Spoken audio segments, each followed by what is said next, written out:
నమస్కారం. ఎప్పుడూ రద్దీగా ఉండేటువంటి సిటీ లైఫ్లో నుంచి ఆహ్లాదకరమైనటువంటి అడవిలో ప్రకృతి నడుమ జంతువులు నన్ను తొంగి చూడగా కొన్ని క్రూర మృగాలు కూడా ఉన్నాయి.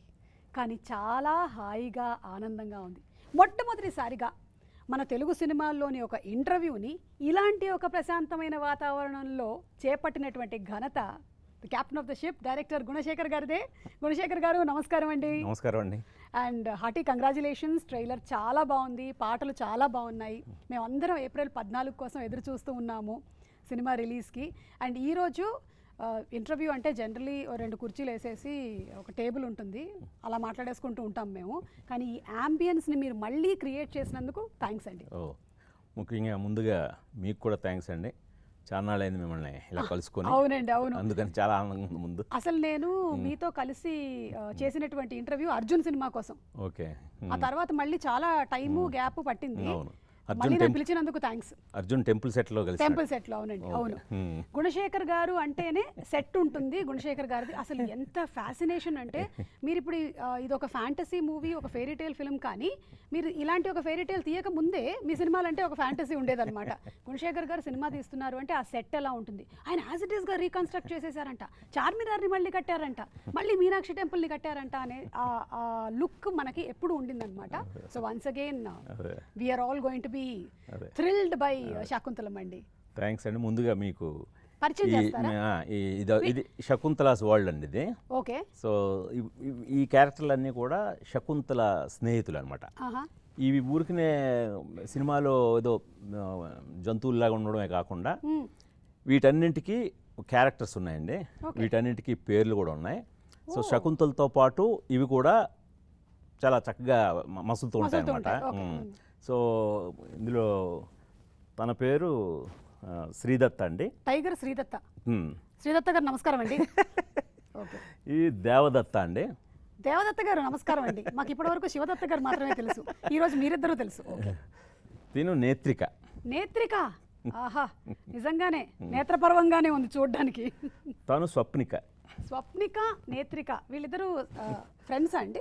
వీళ్ళందరూ తను శకుంతల స్నేహితులు. ఓకే. స్వప్నిక తర్వాత తను చైత్రిక. చైత్రిక, ఏం చైత్రిక, కొండెక్కి కూర్చున్నావు, అలిగావా? అలాగే మాలతి, మల్లిక, మీరు పాట వినే ఉంటారు కదా, మల్లిక, మాలతి, అవును, సౌపర్ణిక, ఇలాగ ఈ చెట్లు పుట్లతోటి శకుంతల ప్రపంచం అనమాట ఇదంతా.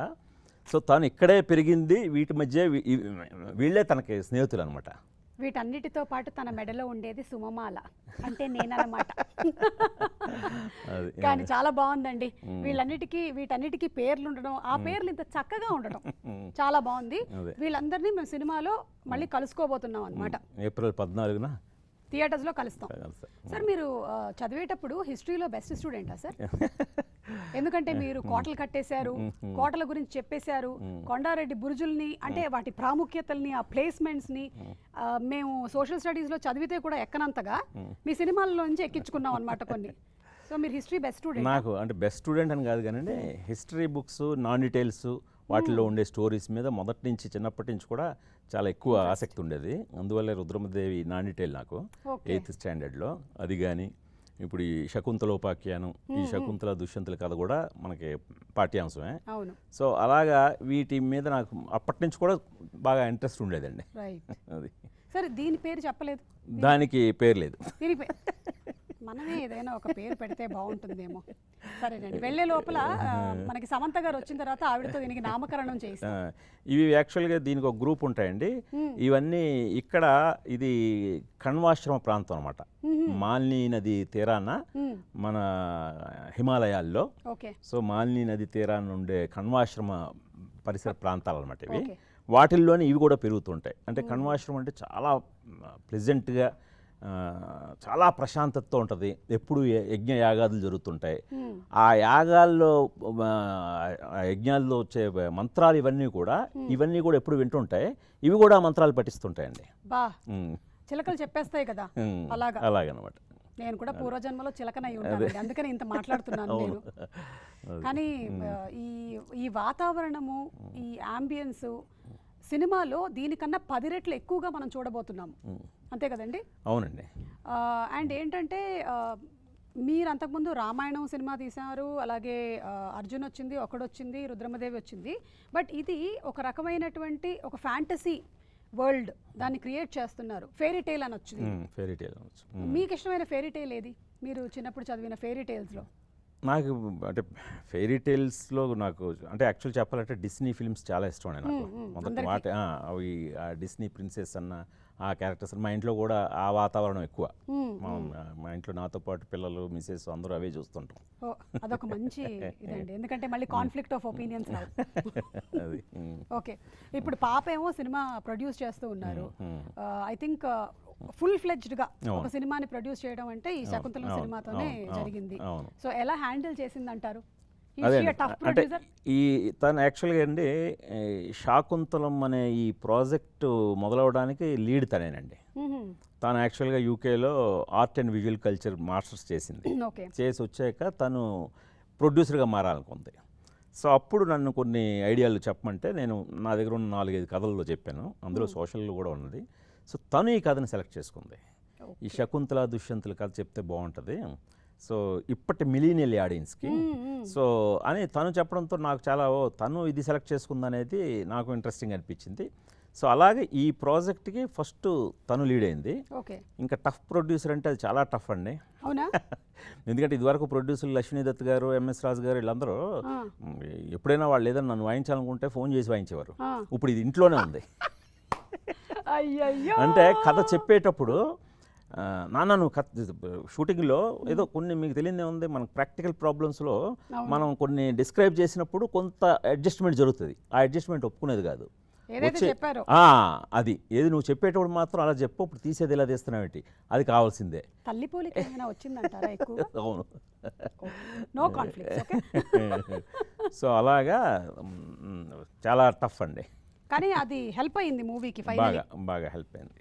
అంటే ఒక స్ట్రక్చర్డ్ వేలో మూవీని చేసేసి కంప్లీట్ చేసి ఈ రోజు ఏప్రిల్ 14th రిలీజ్ చేయడానికి ఇట్ ఇస్ డెఫినెట్లీ. అంటే ఇప్పుడు యూత్ కూడా అలా ఉన్నారు కదండి, వాళ్ళకి చాలా పెర్ఫెక్షన్. మనం ఇదివరకు చాలా పెర్ఫెక్షన్స్లో మనం అనుకునేవాళ్ళం, ఇప్పుడు వాళ్ళు భూతద్దంతో చూస్తున్నారు ప్రతిదీ, వాళ్ళు ఎక్కువ చూస్తున్నారు. సో అందువల్ల అందరినీ సాటిస్ఫై చేయడం చాలా ఛాలెంజ్. ముందు నీలిమిని సాటిస్ఫై చేస్తే ఆ తరాన్ని మనం కాస్తలో కాస్త రీచ్ అయినా అయ్యామని ఒక ఇక్కడే సక్సెస్ కొట్టేసాం మనం ఏప్రిల్ 14 కన్నా ముందు. అయితే మనకి 1940s ఆ టైంలో ఎంఎస్ సుబ్బలక్ష్మి గారు చేశారు శకుంతలము.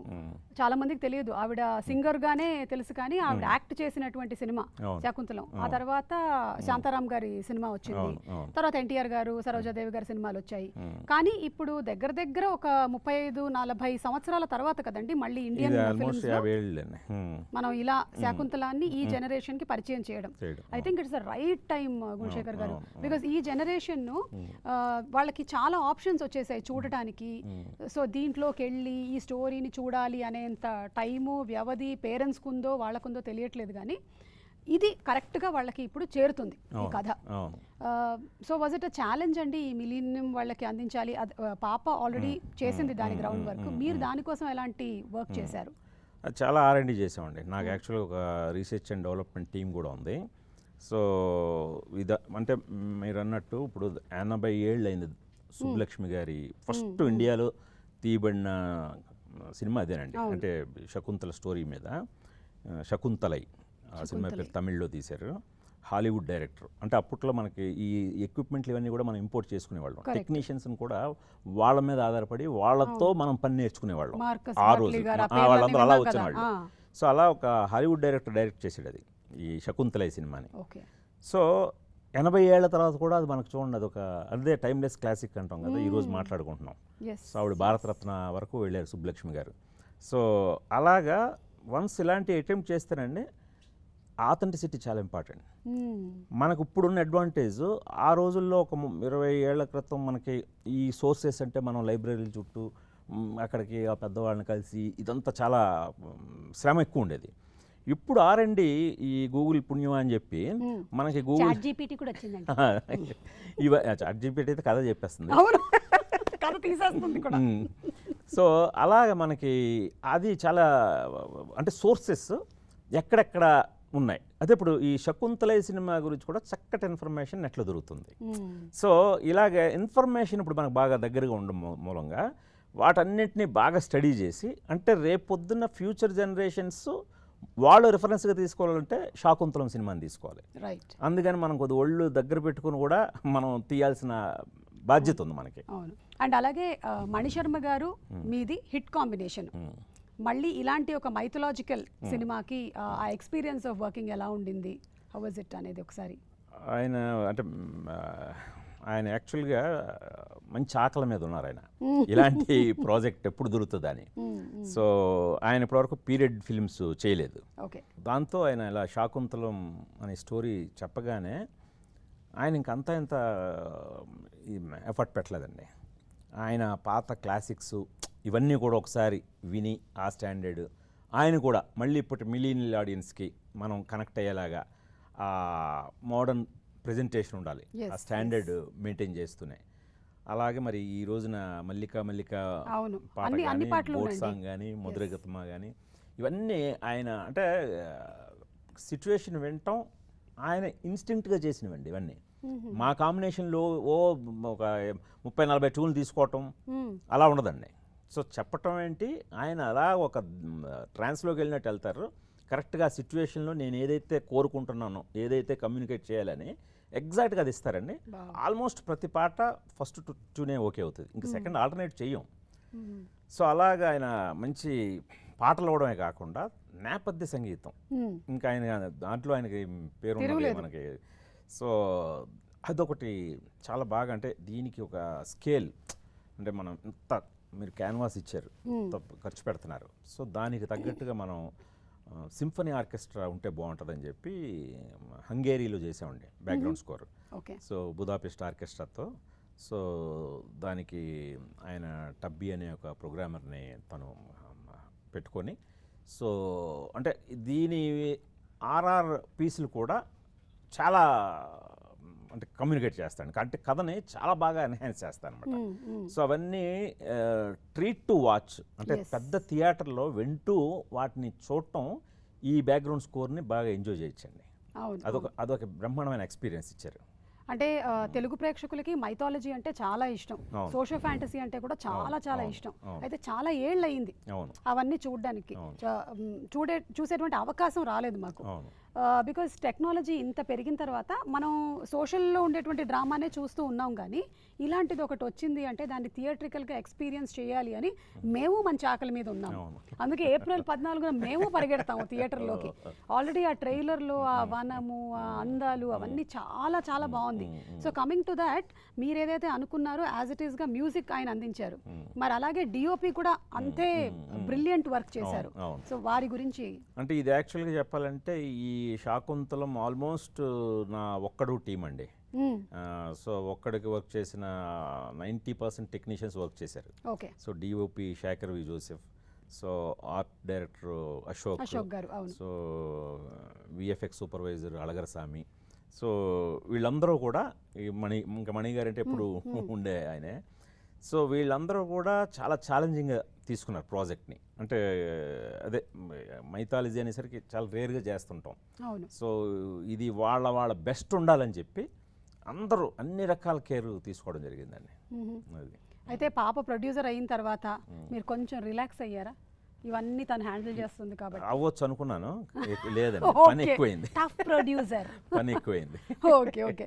ఇక కమింగ్ టు సమంత గారు అండ్ అలాగే దేవ్ మోహన్, సో వీళ్ళిద్దరూ they are brilliant in the movie. And I think వాళ్ళు డబ్బింగ్లు కూడా వాళ్ళే చెప్పారు కదా సార్? లేదండి, అంటే దేవమోహన్కి తను ట్రై చేశాడు, చాలా బాగా మంచి ఎఫర్ట్ పెట్టాడు. బట్ మనం ఇది మైథాలజీ అవ్వటం మూలంగా కొంచెం మరీ ఎక్కువ రిస్క్ తీసుకోవడం మంచిది కాదు, చిన్న స్లాంగ్ ఒకటి వస్తుందని చెప్పి సో దేవమోహన్కి వేరే వాళ్ళతో చెప్పారండి. సో సమంత గారు అయితే అస్సలు వదలలేదు, అంటే చాలా బాగా ఎమోట్ అయ్యారు. పెర్ఫార్మెన్స్ పరంగా చాలా తను అంటే పూర్తిగా లీనం అయిపోయారు. అంటే ఆవిడ పెర్ఫార్మెన్స్కి వేరే గొంతుని మనం ఊహించలేం కూడా. సో బట్ అలాగని ఇది చాలా మైథాలజీ డైలాగ్స్ అంటే మీకు తెలుసు. ఇప్పుడు అలాగని మనం డైలాగ్స్ కూడా మరీ ఎక్కువ గ్రాంధికం కూడా వెళ్ళిపోలేదండి. ఇప్పుడున్న ఆడియన్స్కి అర్థం కావాలనే దీంతో మనం కొంచెం దాన్ని ఆ స్టాండర్డ్ మెయింటైన్ చేస్తూనే వెళ్ళాం. సో దానికి ఆవిడ డబ్బింగ్ కూడా చాలా ఎఫర్ట్ పెట్టారు ఆవిడ. అంటే ఎక్కడ మళ్ళీ ఒత్తులు వదిలేయకుండా అన్నీ చాలా అంటే మొన్నటి వరకు కూడా మళ్ళీ మళ్ళీ చెప్తూనే ఉన్నారు. చెప్పి దీని పెర్ఫెక్షన్ కోసం అంటే మనం ఎలాగైతే ఇప్పుడు ప్రకాష్ రాజు కన్నడ నుంచి వచ్చాడు, బట్ ఈ రోజు తెలుగు మనకే నేర్పుతాడు, ఆ ఒత్తులకి మనకే గుర్తు చేస్తాడు. అలాగా పెర్ఫెక్షనిస్ట్ అయిపోయారు సమంత గారు. ఓకే, సూపర్ అండి, సూపర్. అలాగే మోహన్ బాబు గారు ఇందులో దుర్వాసుడి పాత్రలో మనకి కనిపించబోతూ ఉన్నారు. సో మీరు అది రాసినప్పుడే ఫిక్స్ అయిపోయారండి మోహన్ బాబు గారే చెయ్యాలి ఇది? నేను ఫిక్స్ అవ్వలేదు, కాళిదాసే ఫిక్స్ అయిపోయాడు. సూపర్ అండి, సూపర్, బెస్ట్ స్టేట్మెంట్. ఎందుకంటే ఆ డిస్క్రిప్షన్ అలాంటిది. అది మోహన్ బాబు గారు తప్ప ఇంక వేరే వాళ్ళు ఉంటే అసలు ఈ సినిమా అంటే చెప్పాలంటే టు బి ఫ్రాంక్ శకుంతలనైనా వేరే వాళ్ళు ఎవరైనా దొరుకుతారేమో కానీ దుర్వాసులకు దొరకరండి నాకు తెలిసి. అంటే మనం మోహన్ బాబు గారిని చూసిన కళ్ళతోటి ఆయన గురించి మనకు తెలిసిన దీంతో, సో అందుకని నేను ఆయన మామూలు వ్యక్తి కాదు, మీకు తెలియదే ఉంది, ఆయన చేయడు ఊరికనే. నేను లాస్ట్ టైమే రుద్రమదేవికే ఒక మంచి పాత్ర అడిగితే ఆయన ఎందుకు గుణశేఖర్ ఇది ఎవరైనా చేయొచ్చు కదా, నువ్వు మళ్ళీ ఎందుకు. లాస్ట్ పౌరాణికం ఆయన యమదొంగలో చూసినట్టున్నామండి. అవును, రాజమౌళి గారిది. సో అది ఆయన లాస్ట్ టైమే నాకు రిజెక్ట్ చేశారు, ఎవరైనా చేయొచ్చులే నువ్వు ఎందుకు నా మీదే ఆధారపడడం. అలాగా ఆయన ఎక్కడ రిజెక్ట్ చేస్తారో అనే భయంతో ఆయన్ని కాంటాక్ట్ అయ్యాను. ఓకే, కాంటాక్ట్ అయ్యి సార్ ఈసారి మాత్రం మీరు రిజెక్ట్ చేయడానికి లేదండి, పాత్ర అలాంటిది. సో అంటే ఏం పాత్ర గుణశేఖర్ అన్న? దుర్వాస మహాముని సార్ అన్న. నవ్వేశాడు ఆయన. అంటే నేను కోపిస్ట్ని నా దగ్గరకు వచ్చావా సార్, మీరు ఎంత కోపిస్ట్లో అంత సున్నిత మనసుకులు సార్, అదే సున్నితమైన మనసుతో నా సినిమాని యాక్సెప్ట్ చేయండి సార్, ఇది తప్పితే నాకు ఆల్టర్నేట్ లేదు, మీరు తప్పితే అని. ఆయన కూడా ఇన్స్టింక్ట్గా లేదు ఇది నేను చేయదగ్గ పాత్ర, తప్పకుండా చేస్తానని ఆయన కూడా నేను అన్నట్టుగా కాళిదాస్ గారు చెప్పినట్టుగా ఆయన యాక్సెప్ట్ చేశారు. ఓకే, మధుబాల గారు చేసిన పాత్ర మేనక గారు. సో మేనక అంటే మీకు తెలియదు, మేనక విశ్వామిత్రుల ఇది అందులో మేనక అంటే ఇంకా ఆవిడ అందగత్తె వర్ణంలో. సో ఆవిడ మధుబాల గారు చేశారు. నెక్స్ట్ అదే ఇప్పుడు మోహన్ బాబు గారి పాత్రతో పాటు ఇంకొక సేజ్ క్యారెక్టర్స్ ఉన్నాయండి. అంటే అవి చాలా బాగుండాలన్నమాట. కణ్వ మహర్షి, అలాగే కశ్యప్ మహర్షి.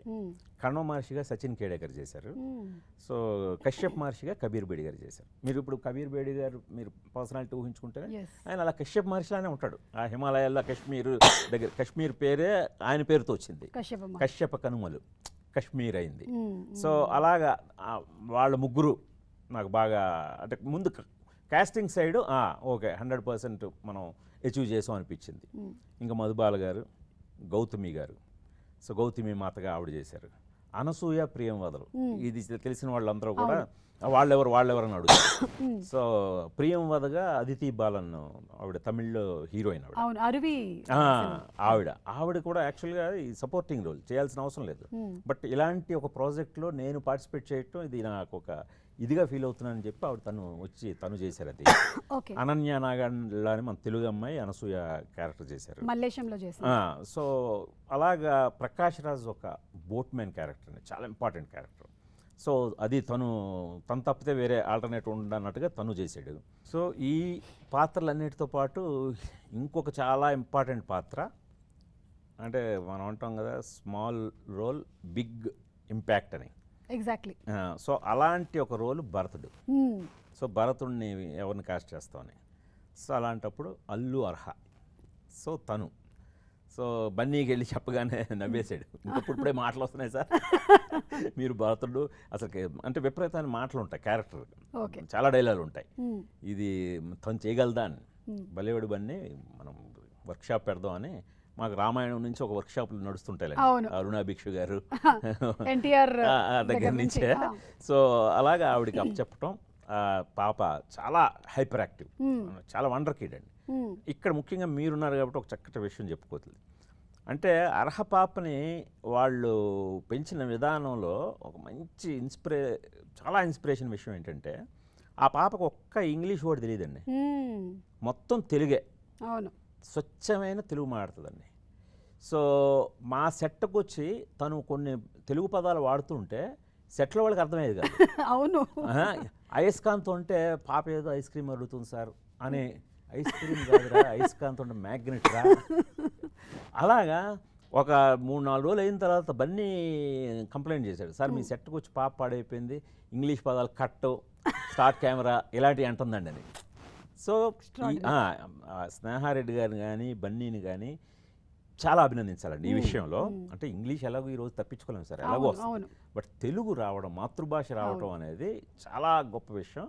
ఆ పాప డబ్బింగ్ తనే చెప్పుకుంది, మీరు ఎంజాయ్ చేస్తారు. తను వత్తులు పలికిన విధానానికి, తను డైలాగులు చెప్పిన దానికి, అది డెఫినెట్గా ఒక ట్రీట్ టు వాచ్ అండి. మేము బుజ్జి బుజ్జి రీల్స్ చూసినప్పుడే చాలా మురిసిపోతూ ఉంటాం అనమాట. అర్హా చెప్పేవి కంద్రీగలు వచ్చాయి నాన్న అవన్నీ చెప్పరు కదా, హానీ బీస్ అవుతే డాడీ అంటారేమో అనుకుంటే లేదు, వాటన్నిటిని కూడా చక్కగా పలుకుతూ ఉంటే ఆ పాపని చూడడం కోసం కూడా ఎదురు చూస్తున్నాం మేము. సో అందరూ కాస్టింగ్ అంతా సూపర్బ్గా ఉందండి. అలాగే technicians everybody. April 14th is going to be a treat. మీ దగ్గర నుంచి మేము ఎప్పుడైనా సరే ఎక్స్ట్రాడినరీ సినిమాలే చూసాము, మళ్ళీ ఇంకొక ఎక్స్ట్రాడినరీ ఫిలిం మీ కిటీలోకి అండ్ అలాగే తెలుగు ప్రేక్షకులకి. ఇది తెలుగులో మాత్రమే కాకుండా తమిళంలో, మలయాళం, కన్నడ, హిందీలో కూడా రిలీజ్ అవుతుంది. 3Dలో అండి. 3Dలో అంటే జింకలన్నీ మాకు దగ్గరగా వస్తాయండి. మొత్తం జింకలు కానీ తుమ్మెదలు కానీ ఇవన్నీ కూడా అంటే మిమ్మల్ని ఈ శకుంతల ప్రపంచంలోకి ఆడియన్స్ని తీసుకొస్తామండి. సో మాకు కుదిరింది కూడా ఈ సమ్మర్ రిలీజు. సో ఫ్యామిలీ అందరూ కుటుంబ సమేతంగా ఈ సినిమాని వచ్చి చక్కగా ఎంజాయ్ చేయొచ్చండి. అంటే ఈవెన్ అంటే కథలో కూడా అంటే అందరికీ నచ్చేలాగా అన్ని అంశాలు కథలో ఉన్నాయండి. సూపర్ అండి. సో మేము కబీర్ బేడి గారిని, మోహన్ బాబు గారు, గౌతమి గారు, ఇలా అలాగే మధుబాల గారు, వీళ్ళందరినీ కూడా చూడబోతున్నాము. ఓకేనండి, thank you so much. Thank you అండి.